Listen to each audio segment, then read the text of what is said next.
Praise the Lord. என்றுள்ள கர்த்தருடைய வார்த்தை ஓசியா 13ஆம் அதிகாரம் 4ஆம் வசனம். நான் உன்னை எகிப்து தேசத்தில் இருந்து அழைத்து வந்த முதல் உன் தேவனாகிய கர்த்தராயிருக்கிறேன். ஆகையால் நீ என்னையன்றி வேறே தேவனை அறிய வேண்டாம். என்னையன்றி இரட்சகரும் ஒருவரும் இல்லை. ஆம் பிரியமான தேவ பிள்ளைகளே, கர்த்தரே தேவன் என்று நீங்கள் அறிந்து கொள்ளுங்கள். அவரே சர்வ சிருஷ்டிக்கு எஜமானனாக இருக்கிறார். அவரையன்றி நமக்கு வேறே தேவன் இல்லை என்று வேதம் சொல்லுகிறது.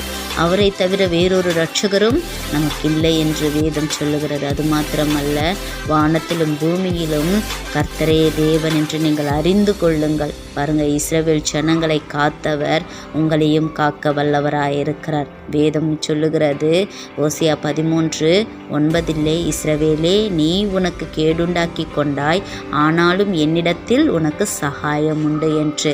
கர்த்தர் நம் சகாயராக இருக்கிறார். கர்த்தரை தேடுங்கள், அவரிடத்தில் சேருங்கள். அவர்